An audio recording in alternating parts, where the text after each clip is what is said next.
ಅಣ್ಣ ಇದು ಬ್ಲಿಂತ್ ಎಷ್ಟಣ್ಣ ಬರೋದು ಲೆವೆಲ್? 1.5 ಅಡಿ ಪಿಂತ್ ಬರ್ತದೆ. ಮಾಮೂಲಿ ಇವು ಕಂಬಿ ಎಲ್ಲ ಕಟ್ಸಿರ್ತವೆ. ಇಲ್ಲಿದ್ದ ನಾವು ಸ್ಟಾರ್ಟರ್ ಹಾಕ್ಯಂತವೆ ಇದಕ್ಕೆಲ್ಲ ಸೇಮ್ ಅಳತೆಗೆ ಸೇಮ್ ಸಿಗ್ಬೇಕಲ್ಲ ಇವರಿಗೆ. ಸ್ಟಾರ್ಟರ್ ಹಾಕಿ ಅಲ್ಲಿದ್ದ ಕಾಲಂ ಬಾಕ್ಸ್ ಸೇರಿಸಿ ಆಮೇಲೆ ಗೋಡೆ ಕಟ್ತವೆ. ಇದ್ರ ಮೇಲೆ ಇಲ್ಲಿದ್ದರೆ ಗೋಡೆ ಸ್ಟಾರ್ಟ್ ಆಗುತ್ತೆ. ಇದಕ್ಕೆ ಎಷ್ಟು ದಿನ ಕ್ಯೂರಿಂಗ್ ಮಾಡಬೇಕು? ಮಿನಿಮಮ್ 21 ದಿನ ಕ್ಯೂರಿಂಗ್ ಮಾಡಲೇಬೇಕು ಇಂಜಿನಿಯರ್ ಪ್ರಕಾರ. ನಾವು ಒಂದು 15-20 ದಿನ ಮಾಡಿ ಅದ್ಮೇಲೆ ಸ್ಟಾರ್ಟ್ ಮಾಡ್ತೇವೆ. ಇದೆಲ್ಲ ಮಣ್ಣು ಪಚ್ಚೆ ಆಗ್ಬೇಕು. ಆಮೇಲೆ ಈ ಮಟ್ಟಕ್ಕೆ ಆಮೇಲೆ ದಬ್ಜಲ್ಲಿ ಹಾಕಿ ಬಟ್ಟೆ ಜಲ್ಲಿ ಹಾಕಿ ಡಮಲ್ಸ್ ಮಾಡ್ಕೊಂಡು ಅದ್ರ ಮೇಲಿಂದ ಇಲ್ಲೇ ಒಳಗಡೆಗೆ ಎಲ್ಲ ಕೆಲಸ ಥರ ಮಾಡ್ಕೊಂಡು ಸ್ಟಾರ್ಟ್ ಮಾಡ್ತೇವೆ ಕೆಲಸ. ಯಾಕಂದ್ರೆ ಮಣ್ಣು ಬಂದ್ರೆ ಗೋಡೆ ಕ್ರಾಕ್ ಬಿಡ್ತಾ ಇದೆ.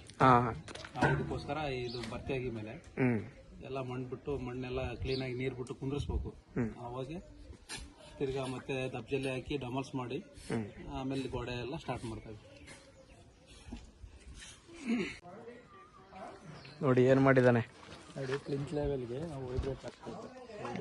ವೈಬ್ರೇಟ್ರು ಹಿಂಗೆ ಎಳವಾಗೆಲ್ಲ ಕಿತ್ಕೊಂಡು ಹೋಗ್ತಾ ಜೋರಾಗಿ ಬೈಕ್ ತರಬೇಕಾಯ್ತು. ಫಸ್ಟ್ ಇದು ವೈಬ್ರೇಟ್ರ್ ಇದೆಯಲ್ಲ, ಇದು ಪ್ಲಗ್ಗಿಂದ ಕಿತ್ಕೊಂಡು ಹೋಗ್ತಾ ಇತ್ತು. ಅದಕ್ಕೆ ನಮ್ಮ ಹತ್ರ ಏನೂ ಇಲ್ಲ, ಏನು ಜುಗಾಡ್ ಮಾಡಿದ್ವಿ ನೋಡಿ ಟೇಪಲ್ಲಿ. ಇವಾಗ ನೋಡಿ ಎಳೆದ್ರೆ ಕಿತ್ಕೊಳಲ್ಲ ಜುಗಾಡು. ಎಲ್ಲ ಟೇಪಲ್ಲಿ ಹಾಕಿ 4 ಕಡೆ ಇದನ್ನು ಸಪೋರ್ಟಿಂಗ್ ಇದೆ. Tape supporting. ವೈಬ್ರೇಟ್ ಹೆಂಗ್ ಹಾಕಿದ್ದು? ಅದು ಈಗ ಪ್ಲಿಂತ್ ಲೆವೆಲ್ ಇದೆ. ಅದೇನು ಮಾಡ್ತಾ ಇದ್ದಾರೆ ಈಗ ಲೇಬರ್ಸ್ಗಳು ಬಂದ್ಬಿಟ್ಟು ಕಾಂಕ್ರೀಟ್ನ ಅದನ್ನ ತಗೊಂಡು ಟೆಸ್ಟಿಂಗ್ ಉಯ್ತಾರೆ ಅಷ್ಟೇ. ಅದು ಒಳಗೆ ಉಯ್ತಾರೆ. ಅದು ಉಯ್ದಿದ್ದು ಕರೆಕ್ಟಾಗಿ ಸಂದಿ ಎಲ್ಲ ಮೂಲೆಗೆ ಹೋಗಲ್ಲ. ಅದು ಹೋಗ್ದಿದ್ದಕ್ಕೆ ಏನ್ ಮಾಡ್ತಾರೆ, ಮಾಮೂಲಿ ಕಡ್ಡಿ ತಾಣಿಂಗೆಲ್ಲ ಹಳೆ ಕಾಲ ಮಾಡ್ತಾ ಇದ್ರು. ಕಡ್ಡಿ ತಾಣಿಂಗ್ ಚುಚ್ಚೋದು, ಕೂರೋದು ಮಾಡ್ತಾ ಇದ್ರು. ಬಟ್ ಇವಾಗ ಅದು ಕೂರೋಕೆ ಆಗಲ್ಲ. ಇವಾಗ ಕೂರ್ಬೋದು, ಬಟ್ ಕೂರಿದ್ರೆ ಅಷ್ಟು ನೀಟಾಗಿ ಕಾಂಪ್ಯಾಕ್ಟ್ ಕೂರಲ್ಲ. ಕಾಂಪ್ಯಾಕ್ಟ್ ಆಗಿ ಎಲ್ಲಾ ಕಡೆಗೂ ಕರೆಕ್ಟಾಗಿ ಮೂಲೆ ಕೂರಲ್ಲ. ಅದಕ್ಕೆ ಈಗ ನ್ಯೂ ಟೆಕ್ನಾಲಜಿ ಬಂದಿದೆ. ನ್ಯೂ ಟೆಕ್ನಾಲಜಿ ಅಂದ್ರೆ ಇದು ಓಲ್ಡ್ ಟೆಕ್ನಾಲಜಿ. ನಾರ್ಮಲ್ ಇವಾಗ ಎಲ್ಲ ರನ್ ಮಾಡ್ತಾರೆ, ತುಂಬಾ ವರ್ಷದಿಂದ ಇದೆ. ಏನ್ ಮಾಡ್ತಾರೆ, ವೈಬ್ರೇಟರ್. ಆ ವೈಬ್ರೇಟರ್ ಅದು ಏನ್ ಮಾಡುತ್ತೆ, ಜಸ್ಟ್ ಮಿಷಿನ್ ಅದರಲ್ಲಿ ಒಂದು ಮೋಟರ್ ಇಟ್ಬಿಟ್ಟು ಅದು ಜಸ್ಟ್ ವೈಬ್ರೇಟ್ ಮಾಡುತ್ತೆ. ಇವಾಗ ಯಾವ್ದಾದ್ರು ಮಿಷಿನ್ ವೈಬ್ರೇಟ್ ಆಗುತ್ತಲ್ಲ ಆ ಥರ ವೈಬ್ರೇಟ್ ಮಾಡುತ್ತೆ. ಮೇನ್ ರೀಸನ್ ಏನಂದ್ರೆ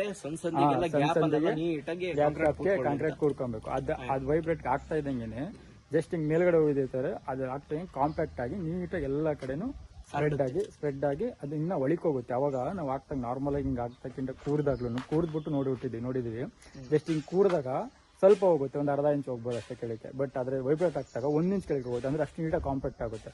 ಹಾಗಾಗಿ ಯಾರೇ ಆಗಲಿ ಲೇಬರ್ಸ್ಗಳು ಇವರು ಮೇಸ್ರಿಗಳು ಬೇಡ ನಾವು ಕೂರ್ತೀವಿ ಇದರಲ್ಲೇ ಕಡ್ಡೆಲ್ಲೇ ಕೂರ್ತೀವಿ ಅದು ಇದು ಅಂತಾರೆ. ಬೇಡ ನಮ್ಗೆ ವೈಬ್ರೇಟ್ ಹಾಕಿ ಅಂತಾನೆ ಹೇಳಿ ಮನೆ ಕಟ್ಬೇಕಾರೆ.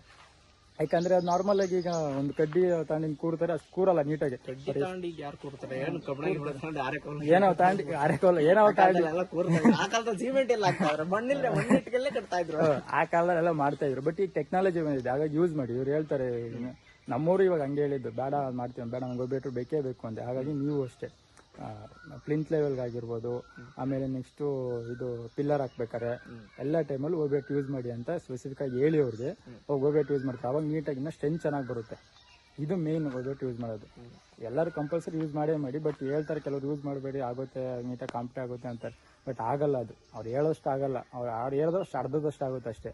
ಬಟ್ ನೀಟಾಗಿ ಆಗಬೇಕು ಅಂದ್ರೆ ವೈಬ್ರೇಟ್ ಯೂಸ್ ಮಾಡಲೇಬೇಕು. ಇದು ಇಂಜಿನಿಯರ್ಸ್ ಎಲ್ಲ ಚೆನ್ನಾಗಿ ಮಾಡ್ತಾರೆ.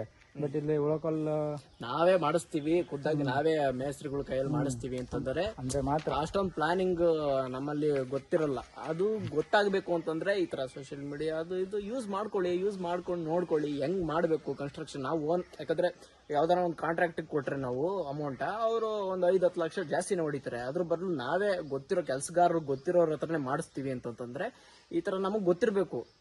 ಅದಕ್ಕೆ ಸೋಷಿಯಲ್ ಮೀಡಿಯಾ ಯೂಸ್ ಮಾಡ್ಕೊಳ್ಳಿ. ಬೇರೆ ಏನಾದ್ರು ಈಗೆಲ್ಲ ಬೆರಳು ತುದಿಲಿದೆ, ಎಲ್ಲ ಬೆರಳು ತುದಿಲೇ ಇದೆ. ಎಲ್ಲ ಇಡೀ ಪ್ರಪಂಚ ಯೂಸ್ ಮಾಡ್ಕೋಬೇಕು.